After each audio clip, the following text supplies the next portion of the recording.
A millionaire arrives at a restaurant to collect overdue rent from the establishment and encounters a shocking scene. A 7-year-old girl with a broken arm cleans the soaked floor with one hand while crying in pain. When the magnate questions why this is happening, he discovers that this child is working in inhumane conditions to pay for her grandmother's critical treatment. So, what the millionaire does next leaves everyone completely shocked. The rain drummed against the armored glass of the black Mercedes-Benz, creating a hypnotic rhythm Edward Price knew well.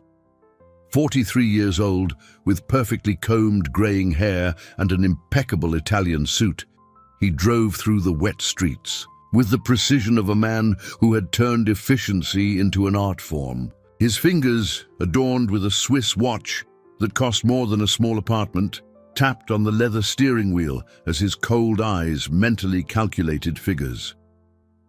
2 months of overdue rent, $3,200 that should have been in his bank account, but remained in the hands of irresponsible tenants. Edward sighed, adjusting the rearview mirror to check his impeccable appearance. First rule of business: always look more prosperous than your debtors. Psychological intimidation worked better than any lawyer.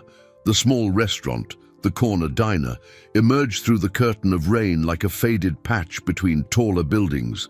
A peeling facade, a sign with burnt-out bulbs, windows fogged. From the steam inside, Edward frowned. Deteriorating properties meant devaluation, and devaluation meant loss. Perhaps it was time to increase the pressure for the tenants to vacate the premises. He parked on the sidewalk, completely ignoring the yellow curb. Parking tickets were just numbers on his spreadsheets, irrelevant compared to the millions he moved monthly. He opened his Italian umbrella and walked to the glass door, where a faded sticker announced "Open" in letters that had once been red. The bell over the door jingled as Edward entered, shaking raindrops from his coat. The aroma of simmering stew and baking bread should have been inviting, but to him it smelled like lost revenue. His companies owned dozens of similar properties scattered throughout the city, all generating steady income, all maintained at minimum operational standards. It was then that his eyes fixed on something that made his brain short-circuit for a full few seconds. On the restaurant's damp floor, between scratched Formica tables and stacked plastic chairs, a girl of about 7 was on her knees. Her brown hair stuck to her face, wet with sweat and tears, while her one available hand scrubbed the floor with a dirty rag. Her right arm hung limply at her side, wrapped in homemade bandages, already yellowing at the edges. Edward felt something strange constrict in his chest. In decades of business, he had seen desperate families, pleading tenants, situations of extreme poverty. But he had always managed to maintain emotional distance, treating each case as numbers in reports. This image, however, pierced his defenses like a sharp blade. The girl hadn't noticed him. She continued scrubbing the floor with mechanical movements, like a little robot programmed for a single task. Silent tears streamed down her rosy cheeks, dripping onto the floor she herself was cleaning. The contrast between her fragility and the desperate determination in her gestures created a disturbing scene. "Can I help you?" A hoarse voice echoed from the back of the establishment. Edward looked up, but couldn't completely divert his attention from the child. Something fundamental had broken within him at that moment, a crack in walls he'd spent decades building. And as the rain continued to beat against the fogged windows, he sensed that his life would never be the same. Joseph Joe Miller emerged from the back of the restaurant like a shadow hunched by the weight of years and worries. 60-something, an apron stained with grease and tomato sauce, disheveled gray hair, and the tired gaze of someone who worked 16 hours a day just to keep the bills paid. His hands trembled slightly when he recognized the man standing at the entrance. Mr. Price. The voice came out more like a resigned whisper than a greeting. I was expecting your visit." Edward adjusted his shirt cuff, an automatic gesture he made when he needed to reassume his role as a ruthless businessman, but his eyes kept drifting to the girl, who had now stopped cleaning and was watching him with a child's curiosity mixed with fear. She clutched the dirty rag to her chest, as if it were a protective shield. "2 months, Joe." Edward's voice sounded softer than usual, a change he himself noted with strangeness. $3,200. "You know I can't let this continue." The restaurant owner lowered his head, his nervous hands fidgeting with the apron strings. "I know, sir. I know you've been patient, more than you should have. It's just, things are very tough. Business slowed down with this construction on the street, and I had to lay off staff." "And her?" Edward interrupted, discreetly pointing to the girl. "Is she one of your employees?" Joe followed the businessman's gaze, and his face contorted in discomfort. The girl, realizing she had become the center of the conversation, tried to hide behind a table, but her injured arm made her whimper softly in pain. "No, sir, this is Sophia, Maria's daughter. Maria was my cook until last week, but I had to, she was missing a lot of work." Joe rubbed his face with his calloused hands. "The girl's mother is taking care of her sick grandmother, who's in the hospital in critical condition. They have nowhere to go, so I let them work here in exchange for food and a place to sleep in the back." Edward felt something cold settle in his stomach. "Work? She's 7 years old." 6, actually. The correction came in a voice as fragile as crystal. Sophia had approached timidly, her large dark eyes fixed on the businessman's face. "I'll be 6 next month. Mummy said if I help a lot, Grandma will get better soon." The silence that followed was broken only by the sound of rain against the windows. Edward looked at the child, really looked, not just saw, and noticed details his business mind had catalogued, but not emotionally processed. The clean but mended clothes, the worn but lovingly polished shoes, the upright posture, despite the obvious pain in her arm. "What happened to your arm, Sophia?" "Arm?" Edward crouched to be at the girl's eye level, surprising both himself and Joe. "I fell off the ladder when I was cleaning the high windows," she answered with the disturbing naturalness of a child accustomed to suffering. "But it doesn't hurt much. Mommy made a really nice bandage, look." She tried to lift her arm to show him, but the pain made her hesitate. Edward stood up abruptly, a wave of anger surging from nowhere. "Ladder? She was cleaning windows on a ladder?" Joe instinctively recoiled. "Sir, her mother was with me in the kitchen. The girl wanted to help, said she could reach. A 6-year-old child shouldn't be working, much less doing dangerous tasks." Edward's voice echoed through the empty restaurant. Sophia began to cry silently, and something inside the businessman shattered completely. The sound of hurried footsteps echoed from the back of the restaurant, followed by the creak of a poorly fitted door. Maria Miller appeared, carrying a torn plastic bag, her face marked by exhaustion. 32 years old that looked like 40, black hair tied in a messy bun, simple but clean clothes, and eyes that carried the weight of someone who hadn't slept properly in weeks. "Sophia, honey, you shouldn't be... You..." She stopped abruptly upon noticing Edward, her words dying in her throat. The recognition was immediate, not of the man himself, but of what he represented. Expensive suit, imposing posture, the intimidating presence of someone who held power over their lives. "Mommy!" Sophia ran to her mother, her good arm outstretched, seeking familiar comfort. Maria hugged her instinctively, but her eyes remained fixed on the businessman, a mixture of fear and defiance shining in her dark pupils. "Miss Miller, I presume?" Edward softened his tone, realizing how his presence had altered the atmosphere. "I'm Edward Price, owner of the property." Maria swallowed hard. "Mr. Price, I was at the hospital. My mother..." Her voice failed, and she pulled Sophia closer, as if the girl could be a shield against the inevitable. Joe told me about the situation. Edward looked around the restaurant, noticing for the first time details he had ignored on previous visits. The floor was spotless, despite the precarious conditions, the tables arranged with military precision, a desperate order imposed on chaos. Your daughter was cleaning the floor when I arrived. Sophia, you promised you'd rest.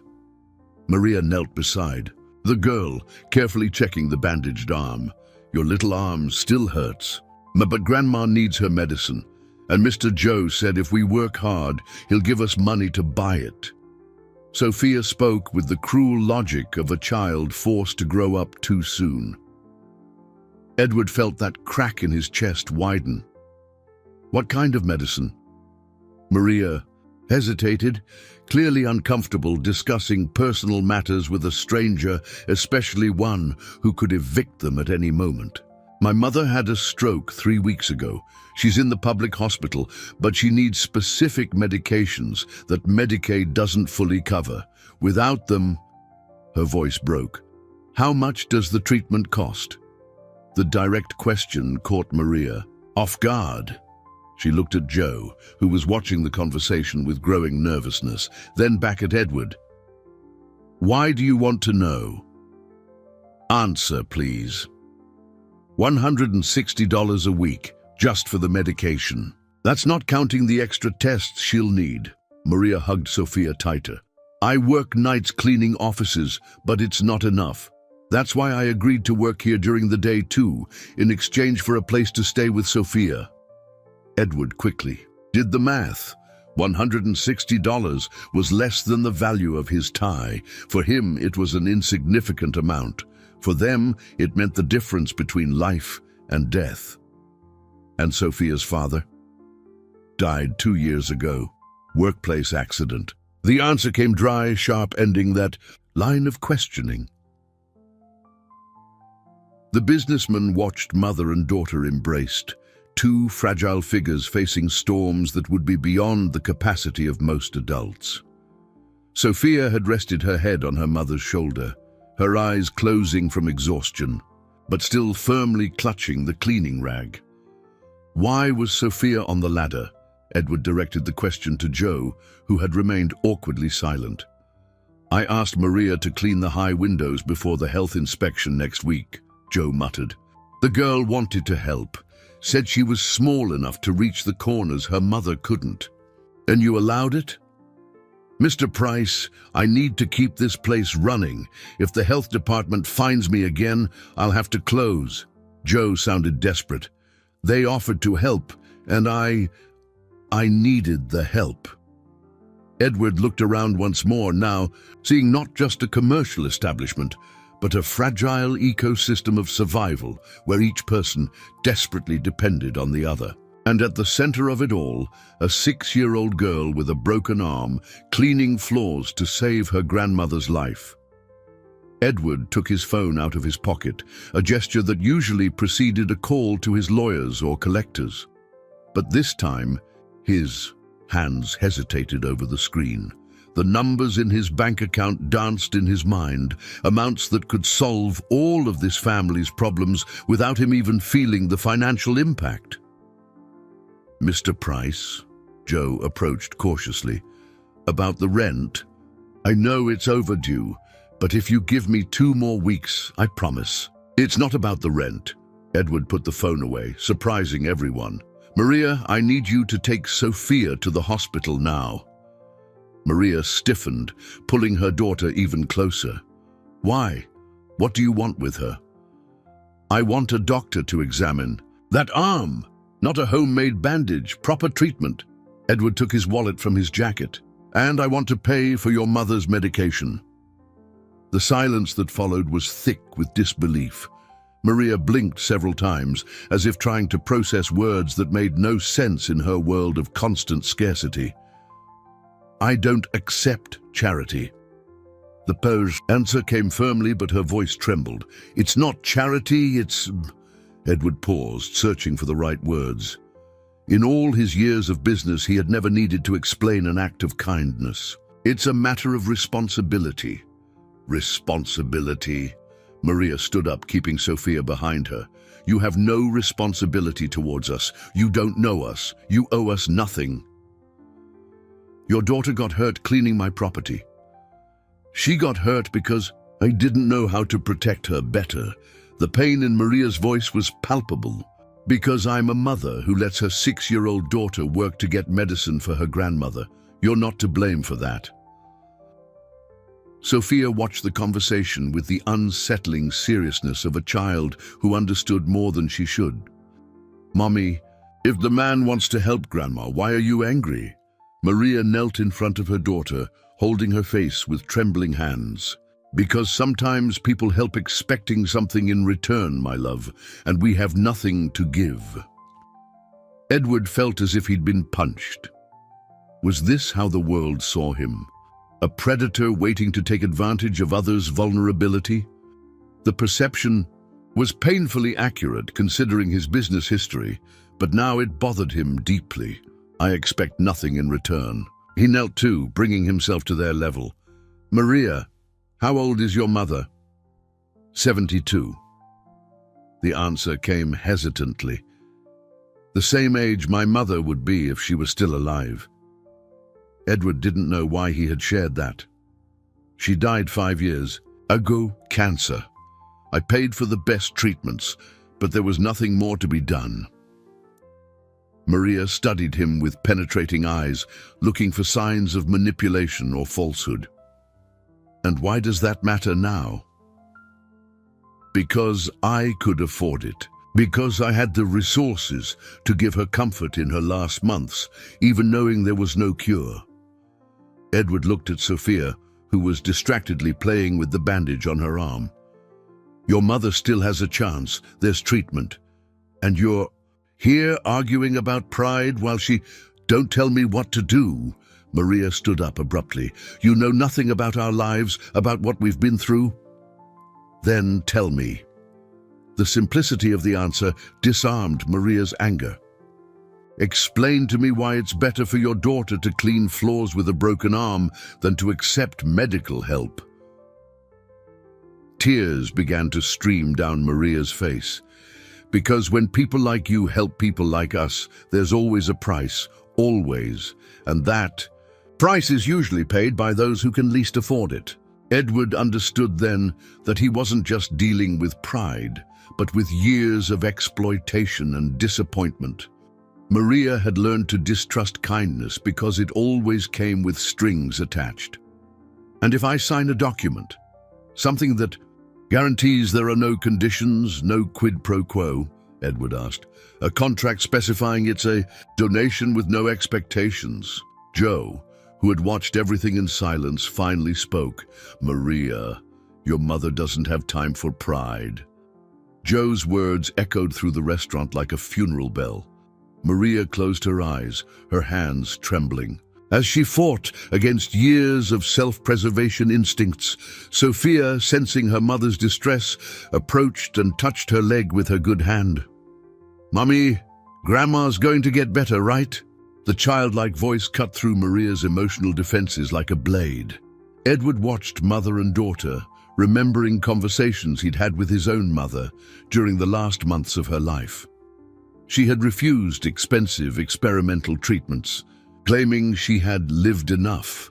He had spent a fortune anyway, buying hope with zeros on checks, but in the end, he had only managed to buy time. Maria, Edward spoke softly, his business voice replaced by something more human. What kind of person would I be if I could help and did nothing? The kind of person I've met my whole life. The answer came bitterly, laden with painful experiences. Bosses who promised decent wages and paid pennies. Doctors who guaranteed free treatment and then charged extra fees. Well-intentioned people who help today to collect favors tomorrow. Joe approached hesitantly. Maria, I'm sorry to interfere, but last night you were crying on the phone with the hospital. They said your mother only has a few days to start the new medication, or what? Edward asked, though he sensed the answer. Or the brain damage becomes irreversible. Maria said the words as if each one caused physical pain. She could be in a permanent vegetative state. The weight of the revelation fell upon everyone like a hammer. Edward mentally calculated a few days. There was no time for bureaucratic protocols, elaborate contracts, or lengthy negotiations. It was now or never. "Joe, do you have a pen and paper?" Edward assumed the commanding tone he used in business meetings. "Yes, sir." Joe hurried behind the counter, returning with a crumpled notepad and a blue pen. Edward began to write quickly, his business-like script filling the page. "I, Edward Price, SSN," he paused. "Maria, I need your full name." "Why are you doing this?" Maria asked, but there was something different in her voice now, a crack in the armor of mistrust. "Maria Miller Santos," Sophia answered for her mother, proud to know important information. Edward continued writing. "Commit to fully cover the medical treatment of Sophia Santos, 6 years old, including consultations, exams, and procedures necessary for the treatment of a fracture in her right arm. I also commit to covering the treatment of..." He looked at Maria, "Helen Santos, my mother. Helen Santos, 72 years old, including medications, exams, and procedures related to post-stroke treatment for as long as necessary. This donation is unconditional, with no quid pro quo or expectations of return. There are no hidden clauses, interest, or future commitments." Edward signed the document and handed it to Maria. "Read it. If you agree, sign as a witness." Maria took the paper with trembling hands, reading each word twice. Tears began to stream down her face, but she still hesitated. "Why?" she whispered. "Why would anyone do this for strangers?" Edward looked at Sophia, who was watching everything with wide, curious eyes. For a moment, he saw not the daughter of defaulting tenants, but a child who deserved to be 6 years old without carrying the weight of the world on her shoulders.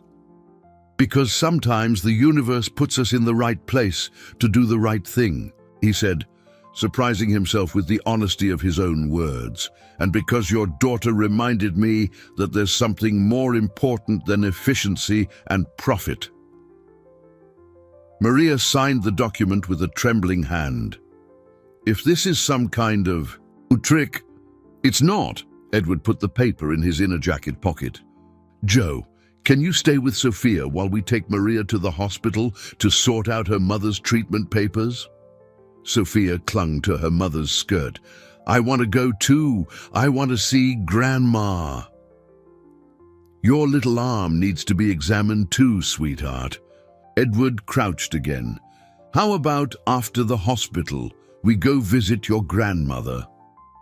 The smile that lit up Sophia's face was the first time Edward felt he had done something truly important in his life. St. Teresa's private hospital was a completely different world from the public facilities Maria knew. Polished marble floors, pastel-toned walls, softly whispering air conditioning, and the aseptic smell mixed with discreet air fresheners. Sophia walked between her mother and Edward, her wide eyes absorbing every detail of the luxurious environment. "I've never seen such a beautiful hospital," Sophia murmured, her voice echoing in the wide corridor. Edward watched the girl discovering a world that was routine for him. How many times had he walked those corridors visiting partners, having executive checkups, or accompanying his own mother? Now, seeing through Sophia's eyes, he noticed details he had previously ignored, the stark contrast with the reality of most people. "Dr. Mendez will examine her now." The receptionist, an elegant middle-aged woman, smiled professionally. "It's in room 205, second door on the right." Maria hesitated at the door of the examination room. All her life, she had frequented overcrowded health clinics, waited hours in endless lines, received rushed attention from overworked professionals. The idea of a doctor dedicating exclusive time to her daughter seemed surreal. "You can go in. I'm not going to run away," Edward said with a half-smile, noticing her tension. Dr. Mendez was a man in his 50s, with graying hair and gentle hands that inspired immediate confidence. He knelt in front of Sophia, getting to her eye level before speaking. "Hello, Sophia. I'm Dr. Mendez. Can you tell me how you hurt your little arm?" Sophia looked at her mother, who nodded encouragingly.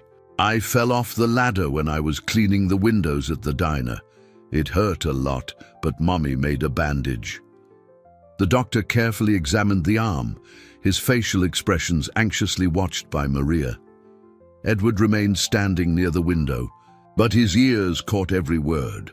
"Maria, can I speak with you?" Dr. Mendez called after the initial examination. They moved a few steps away, but Edward could hear the whispered conversation. "The fracture is more serious than it looks. The bone is misaligned, and this homemade bandage, though made with care, isn't providing the necessary support." The doctor spoke gently but firmly. "If we don't correct this immediately, Sophia could have permanent limitations in her arm's movement." Maria brought her hand to her mouth, stifling an anguished gasp. "What kind of procedure will she need?"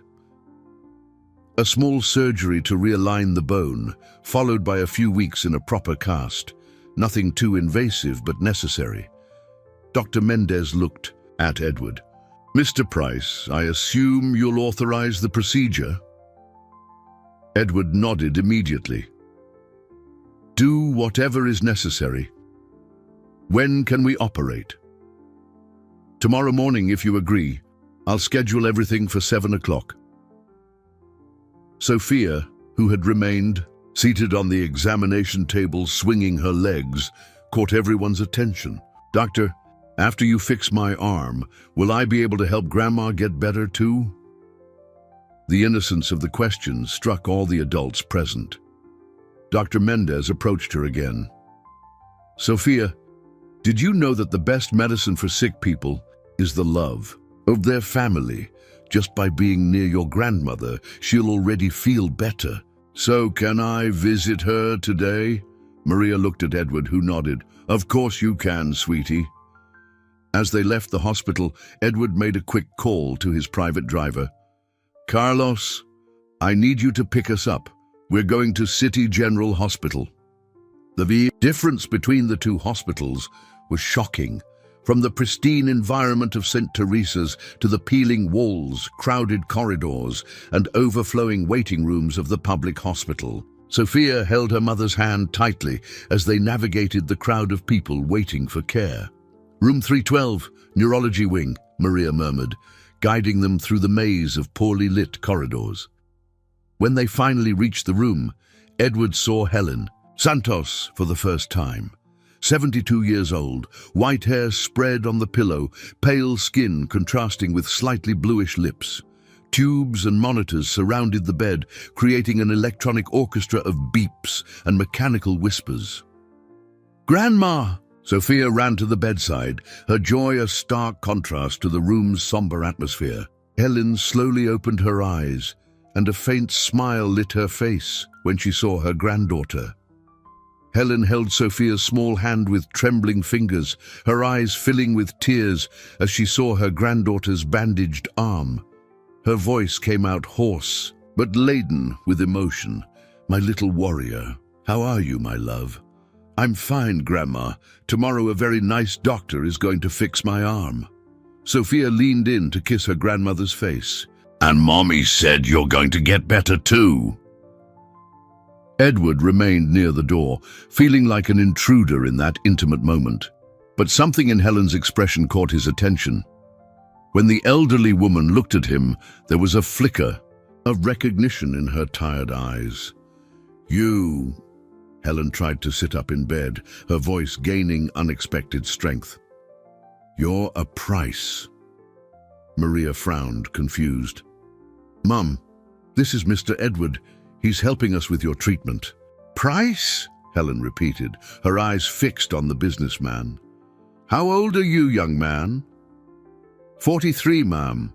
Edward slowly approached the bed. Then you must be Robert Price's son. The statement fell like a bomb in the quiet room. Edward felt his blood run cold. You knew my father? Helen tried to sit up straighter, and Maria helped her with pillows. Robert Price knew me very well. He bought our house 25 years ago. Mom, what are you talking about? Maria asked, confused.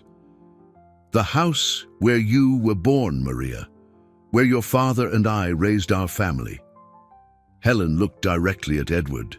The house your father bought for $10,000 when my husband was desperate to pay for my first heart surgery. Edward's world trembled beneath his feet.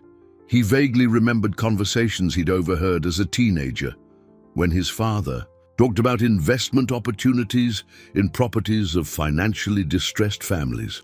Mrs. Santos, Edward swallowed hard.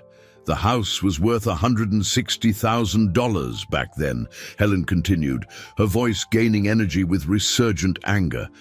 But my husband was desperate. I was dying, and the doctors said only private surgery. It could save me. Your father appeared like a saving angel, offering cash on the spot. Maria looked between her mother and Edward, beginning to understand the magnitude of what was being revealed. Mom, you never told me this. Why tell you about the humiliation, about how we lost our home, our stability, our dignity? Helen turned to Edward. Your father resold our house 3 months later for $240,000, a profit of over $100,000 at the expense of our desperation. Edward felt nausea rising in his throat, memories of his privileged adolescence, the rapid expansion of the family business, the properties his father got for excellent prices began to make horrifying sense. That's why my daughter cleans floors, Helen pointed to Maria. That's why my granddaughter breaks her arm, helping the family survive. That's why I'm here in this bed, depending on the charity of strangers not to die. Sophia, who had listened to everything with the unsettling seriousness of an intelligent child, looked at Edward. Was your daddy mean to Grandma? The innocent question hit Edward like a punch to the gut. All his life, he had admired his father's business acumen, his ability to identify opportunities where others saw only human tragedies. Sophia, honey, come here, Maria called her daughter, trying to shield her from the growing tension. No, let her stay, Helen said firmly. It's important she understands how the world works. Edward backed away from the bed, his mind spiraling. Mrs. Santos, I didn't know. My father never told me the details. Of course he didn't. It's easier to sleep at night when you don't know the faces of the people you've destroyed. Helen closed her eyes for a moment. How many other families like ours, Edward? How many other homes, other lives? The question echoed in the silent room like a sentence. Edward realized he wasn't just facing a family in need. He was faced with the direct consequences of the business opportunities that had built his empire. Is that why you're helping us? Maria asked, her voice laced with a new, painful understanding. Guilt? Edward looked at Sophia, then at Maria.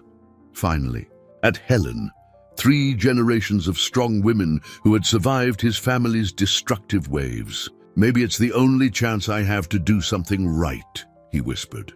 The night was torture for Edward. Lying in his king-size bed in his penthouse apartment, he stared at the ornate ceiling as Helen's words echoed in his mind like a scratched record. For the first time in decades, the comfort of his wealth felt like a heavy burden on his chest. 5 in the morning found him still awake, sifting through dusty files in his private home office. Old company documents, contracts signed by his father, financial reports from the 90s. Each page he turned revealed more details of a pattern he had preferred to ignore. Purchases at ridiculously low prices of properties from desperate families, Quick resales with exorbitant profits. The phone rang at 6:30. Dr. Mendez confirming Sophia was being prepped for surgery. "I'll be there in an hour," Edward said, already putting on the suit he'd laid out in the early hours. At the hospital, he found Maria sitting in the surgical waiting room, her hands clasped in silent prayer. She had spent the night there, refusing Edward's offer to pay for a hotel. Her red, tired eyes contrasted with the steely determination in her posture. How was she when she went in? Edward sat beside her, maintaining a respectful distance. "Brave, told me not to worry because the nice doctor was going to make her good as new." Maria smiled sadly. "She's always been strong like that. Had to be." They remained silent for a few minutes, the weight of the previous night's revelation hanging between them like a storm cloud. "My mother didn't say that to hurt you," Maria said finally. She's carried that pain for so long. Seeing a price helping our family must have brought it all back." She had every right to say it. Edward looked out the wide windows of the waiting room. "I've spent my whole life benefiting from decisions my father made without ever questioning how he achieved so much success so quickly. You were a child when that happened, but I wasn't a child when I took over the business. I wasn't a child when I continued using the same methods." Edward turned to her. "Maria, how many properties do you think my company owns?" "I don't know. Many. 243 commercial and residential properties, and now I wonder how many stories like your family's are behind each deed." He ran his hands through his hair. "How many other Sophias are out there paying for the sins I helped perpetuate?" Dr. Mendez appeared at the door, still in surgical scrubs. They both stood up immediately. "The surgery was a complete success," he smiled. "Sophia handled it like a champ. The bone is perfectly aligned now, and she should have a full recovery of movement." Maria wept with relief, and Edward felt a weight lift from his shoulders. "Can I see her?" "She'll be awake in an hour, but there's one more thing." Dr. Mendez hesitated. "During the pre-op exams, we discovered Sophia has severe anemia, probably a result of prolonged malnutrition." Edward's relief turned to renewed concern. "Is it serious?" "Treatable with vitamin supplements and proper nutrition, but it indicates she hasn't been getting enough nourishment for quite some time." Maria lowered her head, guilt etched on her face. "I do what I can. Sometimes she shares her food with other kids in the neighborhood who are going hungry." Edward closed his eyes. A 6-year-old child distributing her own food because she saw need around her. Meanwhile, he dined in restaurants where a single meal cost more than Maria's monthly salary. "Dr. Mendez, besides treatment for anemia, what other care will Sophia need?" "Nutritional follow-up, vitamins, some physical therapy sessions for her arm. Nothing too complex, but essential. Do everything, absolutely everything necessary." After the doctor left, Maria turned to Edward.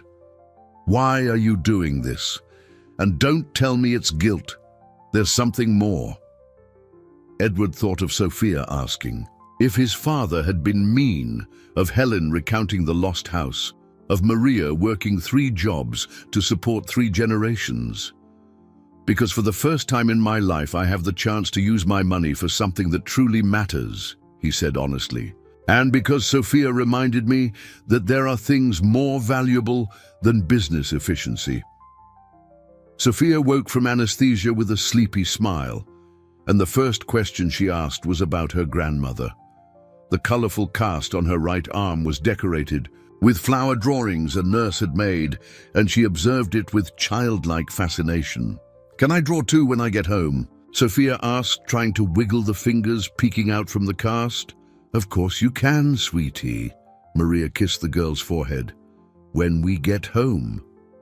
The word home echoed strangely in the air. Edward realized that technically they didn't have a home. just a corner in the back of Joe's diner. The irony was bitter. The family had lost their real home to his father and now lived on charity in a property he himself owned. "Maria, I need to talk to you about something." Edward waited for Sophia to fall asleep again before continuing. "About housing. We're not going to be evicted, are we?" The instant fear in Maria's voice hit him like a slap. "No, that's not it. It's the opposite." Edward pulled a chair closer to the hospital bed. "I have several vacant residential properties, apartments in safe neighborhoods near schools and health clinics. You could—" "No." The answer was immediate and firm. "We're not accepting any more charity." "It wouldn't be charity, it would be—" Edward searched for the right words. "It would be justice, an attempt to repair what my family destroyed." Maria looked at Sophia sleeping, then back at Edward. "And when you get tired of playing the good guy, when you decide you've done enough to ease your conscience, where will we live then?" The question was valid and painful. Edward didn't have an answer that sounded convincing because he himself didn't know how long this transformation he felt happening within him would last. "I understand your mistrust," he said finally. "But what if we make a regular rental agreement? You'd pay a symbolic amount, have tenant rights, legal stability. With what money? My cleaning ewages barely cover food and Mum's medicine." Edward had thought about this during his sleepless night. "I could offer you a job, something related to property management, since you understand the needs of tenants in difficult situations." Maria laughed humorlessly. "A job? I barely finished high school. What kind of management could I do?" "The kind I've never managed to do well." Edward leaned forward. "The kind that sees people behind the numbers, that understands when someone is late with rent due to real need, not irresponsibility." Before Maria could answer, the room door opened and Dr. Mendez entered with a worried expression. "Edward, I need to speak with you urgently." They stepped out into the hallway, leaving Maria with Sophia. Dr. Mendez seemed uneasy, his nervous hands fidgeting with his stethoscope. "What happened?" Edward asked. "I received a strange call a little while ago, someone asking about the costs of Sophia's treatment, wanting to know who was paying the bills." Dr. Mendez lowered his voice. "The person identified themselves as legal counsel and said there were suspicions of irregularities in the financing." Edward felt a chill down his spine. "What kind of legal counsel?" "They wouldn't fully identify themselves, but they mentioned investigations into misuse of corporate funds." Dr. Mendez looked around before continuing. "Edward, someone is investigating you." The realization hit Edward like a thunderbolt. His partners, his board of directors, perhaps even his own lawyers were monitoring his recent spending. The money he had used to help Sophia and Helen wasn't technically his personal income. It came from business accounts he controlled, but which were corporate property. "There's more," Dr. Mendez continued. "The person asked specifically about the relationship between you and the Santos family, as if they knew something." Edward leaned against the hallway wall, feeling the weight of decades of calculated business decisions coming back to haunt him. He had built an empire based on ruthless efficiency and mutual distrust. Now, as he tried to do something human and decent, those same tools were being used against him. "Dr. Mendez, is Sophia's and Helen's treatment secure, regardless of what happens to me?" "It is. But Edward," the doctor hesitated, "if there are legal issues involved, maybe you should reconsider your level of involvement with this family." Edward looked through the glass door of the room, where Sophia had woken up and was excitedly telling Maria something, gesturing with her casted arm. "No," he said with a firmness that surprised them both. "I'm not reconsidering anything." Edward had barely arrived at his office the next morning when his secretary intercepted him with a tense expression. "Mr. Price, the board of directors has requested an emergency meeting for 9 o'clock. All members will be present." The formal tone and the scheduled time left no doubt. It wasn't an invitation, but a summons. Edward went up to the 32nd floor, where the panoramic meeting room offered an impressive view of the city he had helped shape through his real estate investments. 5 men in dark suits were already seated around the mahogany table when he entered. Faces he had known for decades, business partners who had built fortunes together, now watched him with the coldness of predators assessing wounded prey. Edward, Charles Fisher, chairman of the board, pointed to the empty chair at the head of the table. "Sit down." "Good morning to you too." Edward tried to keep his tone casual, but he could feel the tension in the air like electricity before a storm. "Let's get straight to the point." Fisher opened a folder full of documents. "Over the past 3 days, you've authorized expenditures of $43,000 for medical expenses unrelated to the company. Money that came out of Price Holdings' operational accounts." Edward showed no surprise. He had been expecting this since his conversation with Dr. Mendez. "That's correct." $43,000 spent on... Who was it again? Fisher consulted the papers. A family of delinquent tenants, a child and an elderly woman. People who, theoretically, you should be pressuring to pay overdue rent, not spoiling with expensive medical treatments. They needed urgent medical help. "And since when are we a charitable institution?" Robert Stone, another board member, leaned forward. "Edward, you've completely lost your sense of priorities. You're putting sentimentality above the company's interests." The company's interests include social responsibility. Social responsibility has its limits, Edward. Fisher tapped his fingers on the table. "And you've crossed all of them. Worse still, we've discovered that this family has a prior history with your family. This raises questions about your motives." Edward felt his blood run cold. "What history?" "Your father bought a property from this family 25 years ago. A perfectly legal business transaction, but one that apparently created resentment." Fisher smiled coldly. "Now you show up playing the saintly redeemer at the company's expense. It looks like emotional blackmail." "It's not blackmail. It's conscience." "Conscience doesn't pay dividends, Edward," Stone interjected. "And our investors are starting to question your emotional stability. 43,000 today, how much tomorrow? 100,000, 1,000,000. Are you investigating my personal life? We're protecting our investments." Fisher closed the folder. "Edward, you founded this company on principles of efficiency and profit. Now you're destroying those principles because of a child who got hurt cleaning a floor." The cruel description of Sophia made Edward stand up abruptly. "That child has a name, Sophia Santos, and she was cleaning a floor because our economic system forces desperate families into inhumane situations. Our economic system got us here." "Edward," Robert Stone pointed to the panoramic windows, "it gave us this view, these offices, these fortunes, and you want to destroy it all because of belated sentimentality?"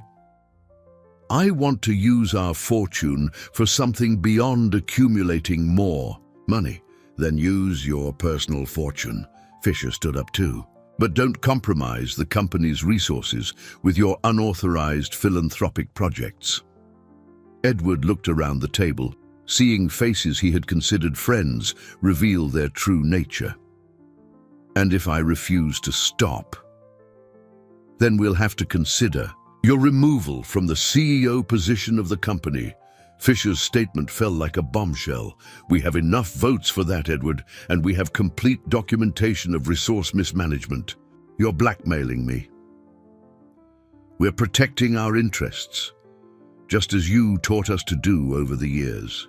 Fisher smiled without warmth. The irony is delicious, isn't it? Edward understood then that he was facing the monster he himself had helped create. Decades of decisions based purely on profit, of business relationships with no room for humanity, of a corporate philosophy that treated people like numbers on spreadsheets. "You have 48 hours to decide," Stone added. "Either stop playing the philanthropist or leave the company. There's no middle ground." Edward walked to the window, looking at the city stretching out below him. Somewhere down there, Sophia was recovering from surgery. Helen was fighting against time to survive, and Maria was working tirelessly to keep her family together. And if I choose to leave, then you lose your executive rights, but retain your shares as a minority investor. Fisher consulted documents. You'd still be rich, Edward, just no longer the most powerful man in the room. Edward turned to face the 5 men who had been his partners for decades. "Do you really think I'll choose money over doing the right thing?" "We hope you'll choose sanity over madness," Robert Stone replied. 48 hours, Edward. Edward spent the next 24 hours in a state of emotional turmoil he hadn't experienced since his mother's death. He paced his penthouse apartment, past expensive paintings and designer furniture that suddenly seemed devoid of meaning. Every object around him represented years of decisions he now profoundly questioned. The phone rang insistently throughout the day. Lawyers offering legal strategies, consultants suggesting settlements, even some minor board members trying to negotiate an intermediary solution. Edward ignored all calls, except one. "Maria?" He answered on the first ring when he saw the hospital's number. "Edward, are you okay? Your voice sounds strange." Her genuine concern struck him like a dagger. When was the last time someone had worried about his well-being without financial interests involved? "I'm facing some complications at work." Edward sat in the leather armchair where he used to review financial reports. "How are Sophia and Helen?" "Sophia is recovering well. She's already asking to visit Grandma." Maria chuckled softly. "And my mother?" "Edward, since you paid for the new medication, she's much better. The doctor said her chances of a full recovery have significantly increased." Edward closed his eyes, absorbing the information. $43,000, a ridiculous sum compared to his fortune, had literally saved 2 lives. Meanwhile, his partner saw only misspent numbers on a spreadsheet. "Edward, are you still there?" "I am. Maria, I need to tell you something. Tomorrow, I'm going to make a decision that could change everything." "What kind of decision?" Edward looked out the panoramic window of his apartment, seeing the city he had helped shape through calculated investments. "A decision about what kind of man I want to be for the rest of my life." The next morning, Edward put on his best suit, the same one he had worn to the first board meeting 20 years ago. If he was about to burn bridges, he would do it with dignity. The meeting room was fuller this time. Besides the 5 board members, there were 3 lawyers, 2 auditors, and an accountant. Clearly, they had prepared for a legal battle, if necessary.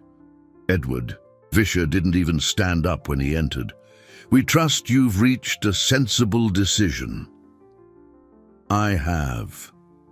Edward remained standing, refusing to sit. "I will continue to help the Santos family. I will continue to use company resources for projects I deem morally necessary, and I will begin to investigate all other families who were harmed by our business practices over the years." The silence that followed was deafening. Robert Stone was the first to speak. "So you've chosen madness?" "I've chosen humanity." Edward placed his hands on the table, leaning forward. "Something we lost a long time ago in this room." Fisher opened a new folder. "Very well, as discussed, you are being removed from all executive positions at Price Holdings, effective immediately.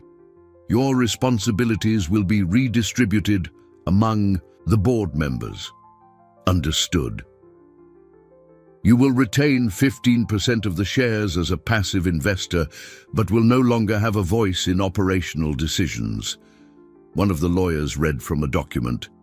Your access to corporate accounts is suspended, and all future transactions will require board approval.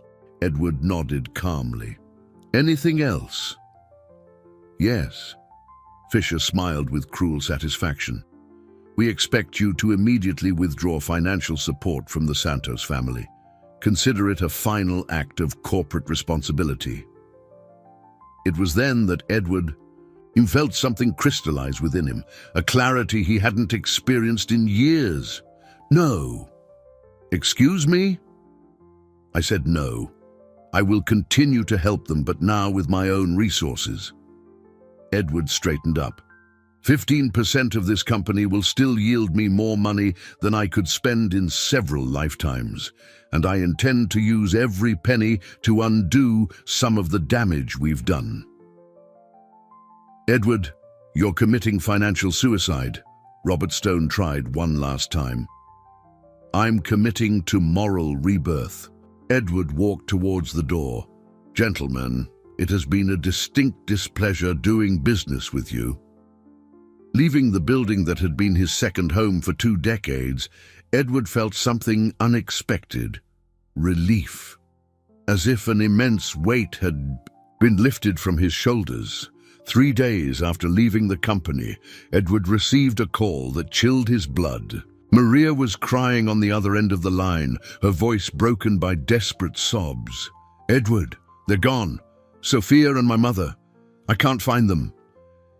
Edward dropped the coffee he was drinking, spilling the hot liquid over the papers scattered on his desk. He had spent the last few days organizing his personal finances and planning how to use his newfound freedom to help other families. Calm down, Maria. Tell me exactly what happened. I was at my night job, cleaning offices. When I got back to the hospital this morning, my mother wasn't in her room anymore.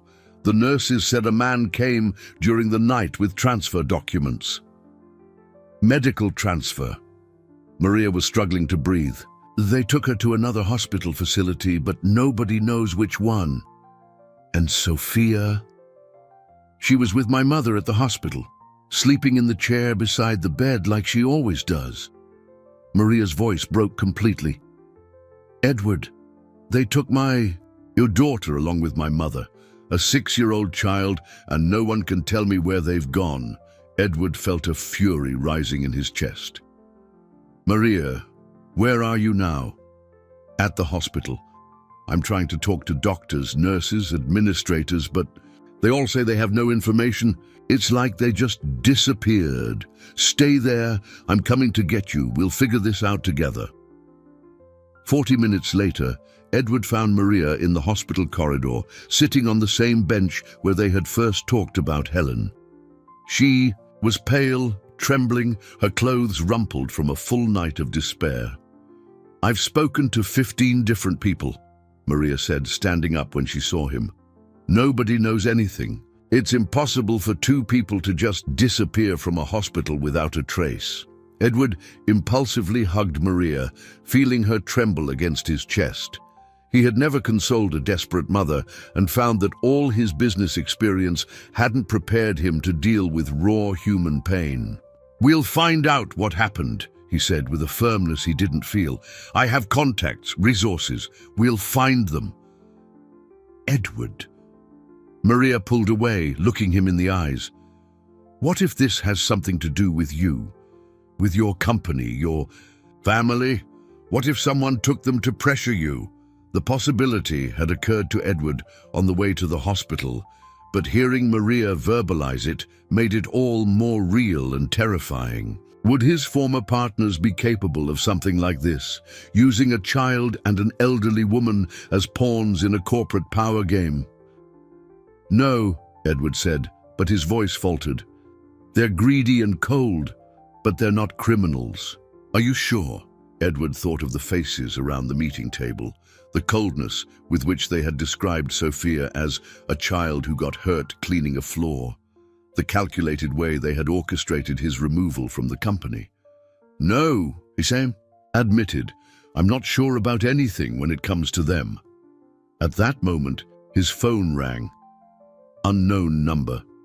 Edward Price? The voice was male, distorted by some kind of electronic modifier. Who is this?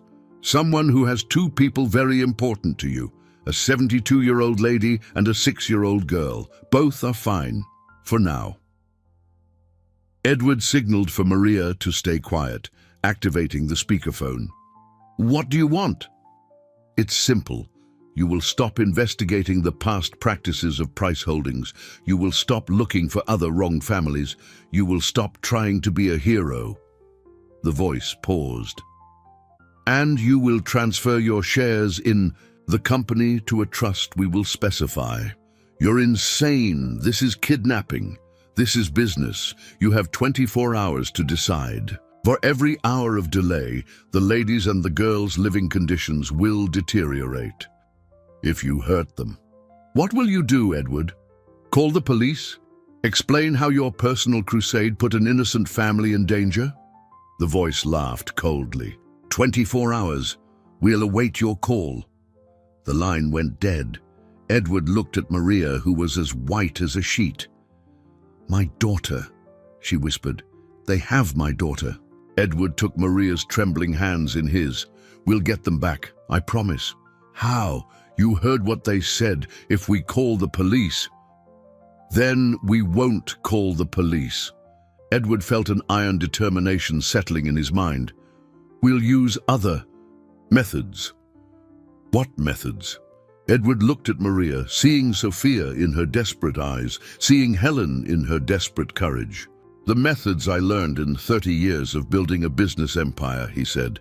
Only this time, I'll use them for something that really matters. Edward activated a network of contacts he had cultivated over decades, but never for personal reasons. Private detectives, corporate security specialists, financial investigators, professionals he normally used to protect his investments, now worked to save 2 lives. In 6 hours, he had the answer he feared. The abduction had been orchestrated by a third-party security firm hired by his former partners. Not technically illegal, Helen had been transferred using falsified medical documents, and Sophia was officially accompanying her grandmother during treatment. They're in a private clinic on the outskirts of the city. Marcus, his lead investigator, showed satellite photos. Isolated location, discreet but efficient security. Technically, they're receiving adequate medical care.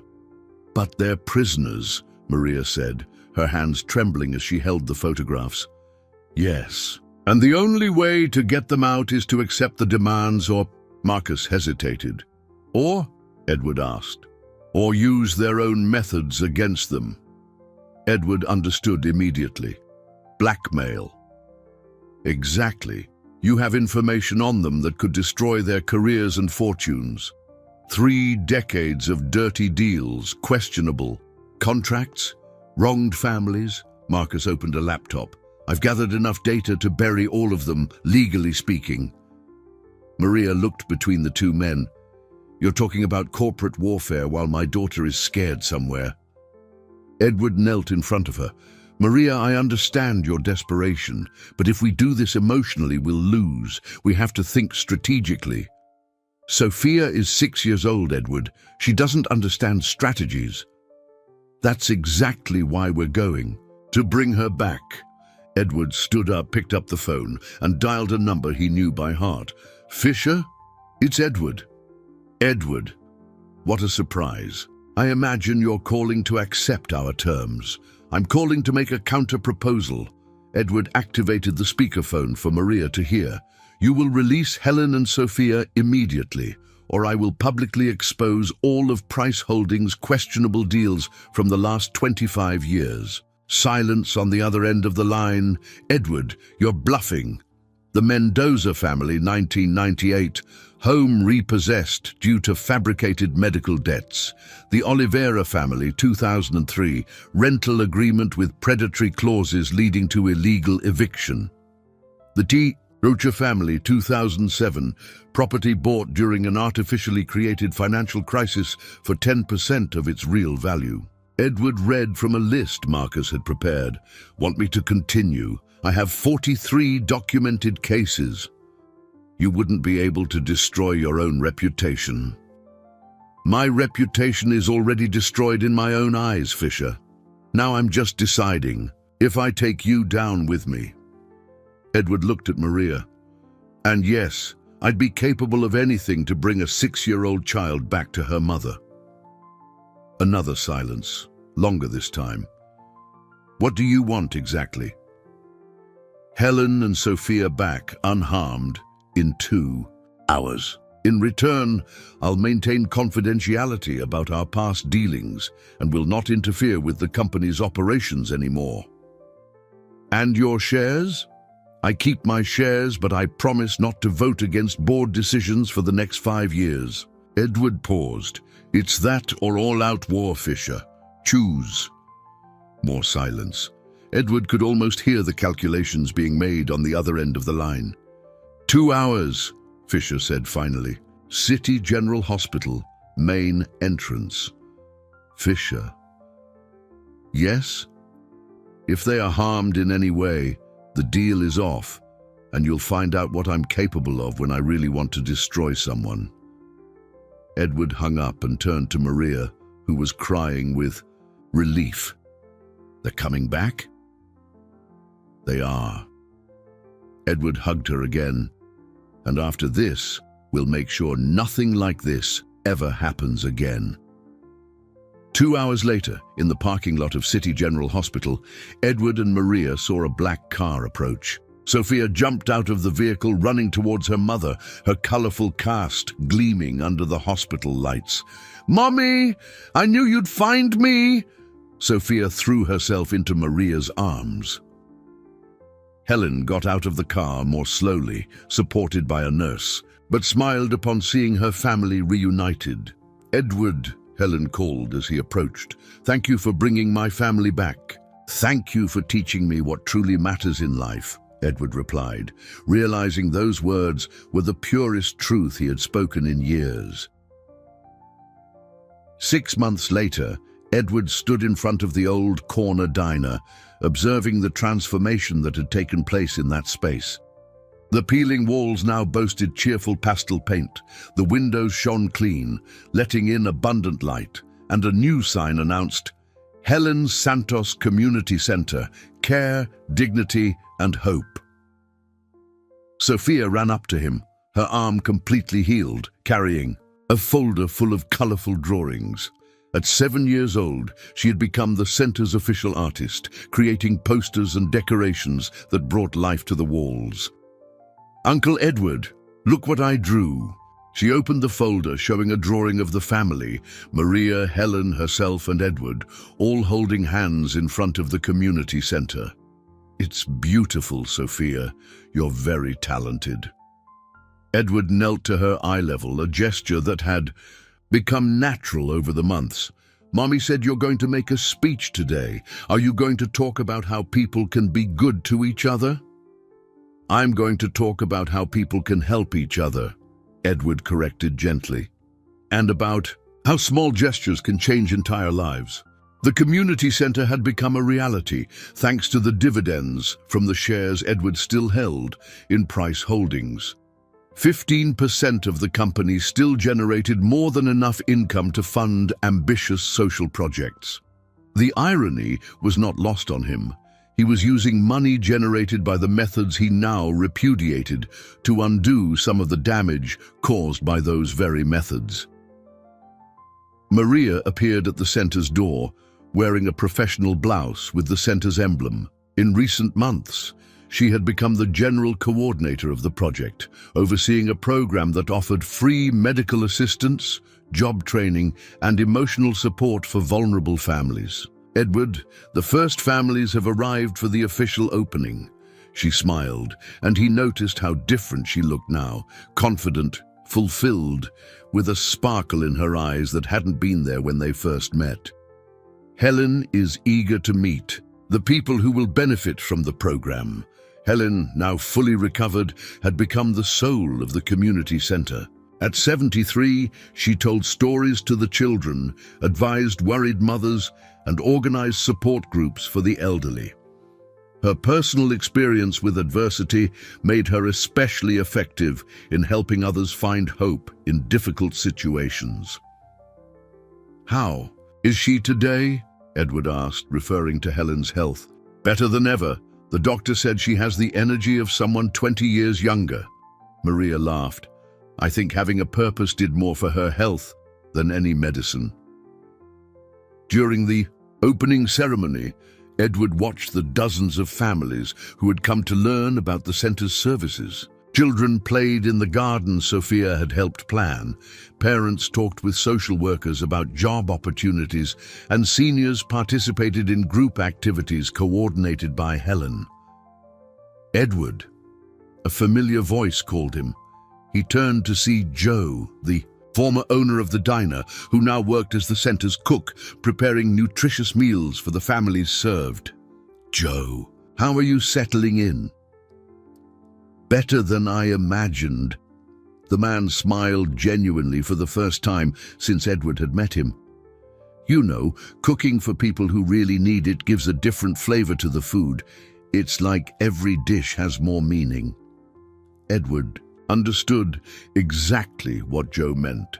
In recent months, he had discovered that using his business experience to create something significant was infinitely more satisfying than simply accumulating wealth.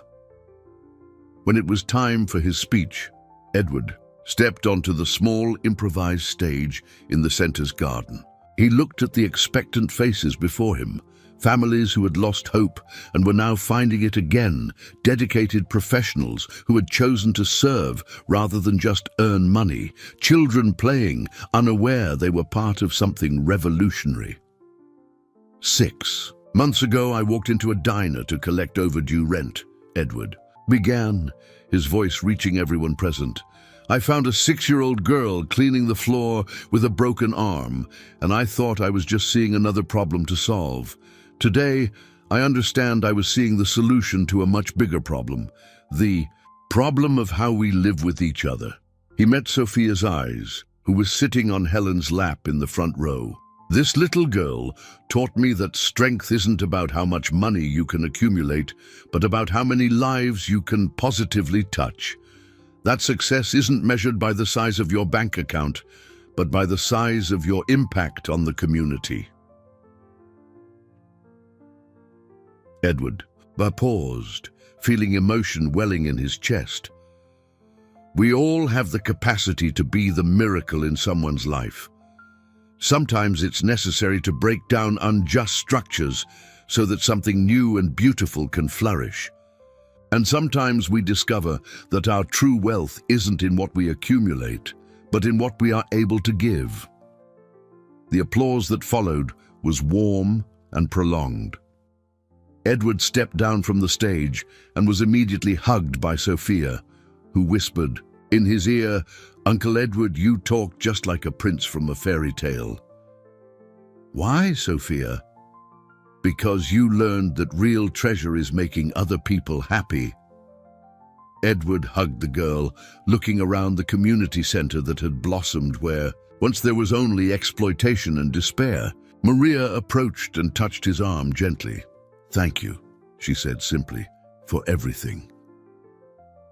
Thank you for teaching me that it's never too late to start doing the right thing." As the sun set over the Helen Santos Community Center, Edward watched families leaving with smiles on their faces, children running through the garden, seniors sharing stories on the colorful benches. He had lost a business empire, but gained something far more valuable, the certainty that his life had purpose and meaning. Sophia approached him one last time before leaving with Maria and Helen, handing him a special drawing. A man smiling, in front of a colorful building with the caption written in crooked letters, "For Uncle Edward, who learned that being truly rich is making other people happy." Edward smiled, carefully placing the drawing in his inner jacket pocket. Some riches were more precious than any bank account.